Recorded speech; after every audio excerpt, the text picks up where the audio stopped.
Jóvenes de quinto semestre, buen día, bienvenidos a su clase de Derecho. En esta clase nos vamos a referir a un nuevo tema, se llama el Derecho Constitucional Mexicano. ¿Cuál es el concepto del derecho constitucional?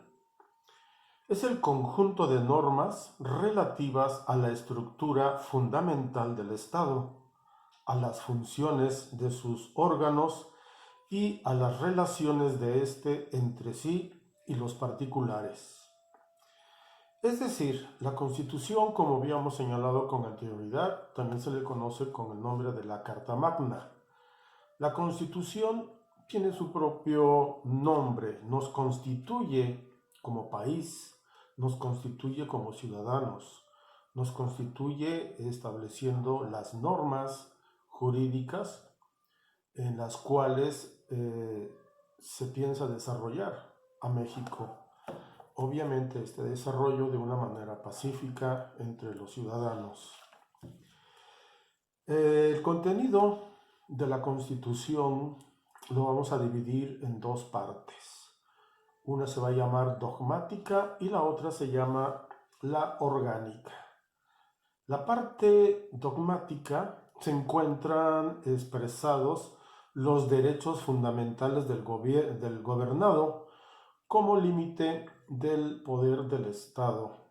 Y la parte orgánica, esta contiene las normas relativas a la organización del poder público, al señalamiento de competencias, al procedimiento para la integración de sus órganos, entre otras cosas. La parte dogmática, que es la que vamos a ver el día de mañana, es lo que se señala como las garantías individuales, los derechos del ciudadano frente al Estado y los límites de éste, mientras que la parte orgánica es cómo se organiza el Estado para desarrollar sus funciones. Ahora bien, ¿cómo nuestra Constitución política está clasificada?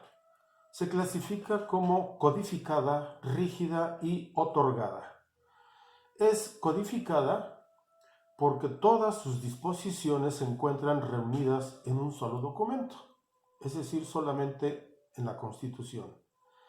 Es rígida porque para ser reformada en cualquiera de sus artículos, ya no digo toda, no basta con un proceso legislativo ordinario, como lo vimos en las 6 fases anteriormente, sino que es necesario además de seguir un procedimiento donde van a intervenir el Congreso de la Unión. Recuerden, la Cámara de Diputados y la Cámara de Senadores, cuando se juntan, es el Congreso a la Unión. Obviamente, deben ser presentadas estos cambios que va a haber en la Constitución a los congresos locales. Los diputados de cada estado también van a tener que opinar respecto al cambio de ese artículo en particular de la Constitución.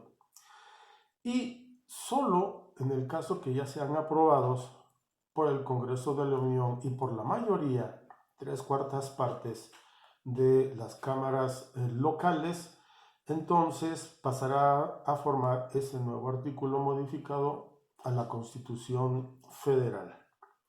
Y también es otorgada porque fue creada por el Congreso Constituyente de Querétaro en el año 1917.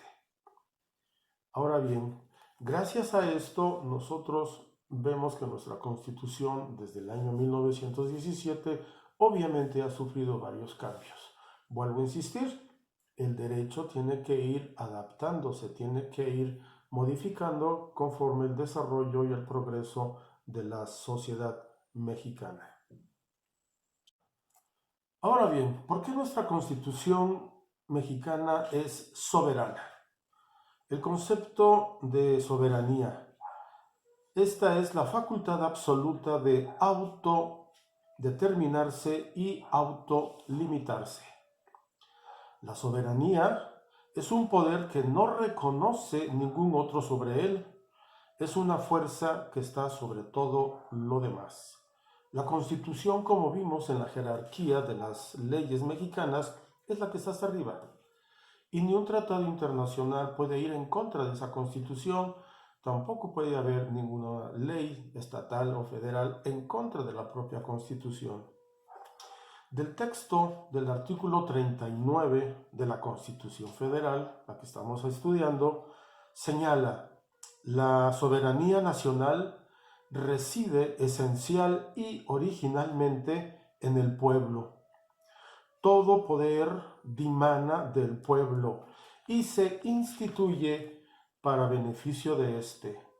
El pueblo tiene en todo tiempo el inalienable derecho de alterar o modificar la forma de su gobierno. Como podemos ver, entonces la soberanía radica en el pueblo y nosotros le otorgamos esa soberanía a nuestra Constitución para que obviamente organice la vida de la sociedad mexicana. El derecho a cambiar el tipo de gobierno que tenemos, no estoy hablando de partidos políticos, me refiero que si somos capitalistas, socialistas, comunistas,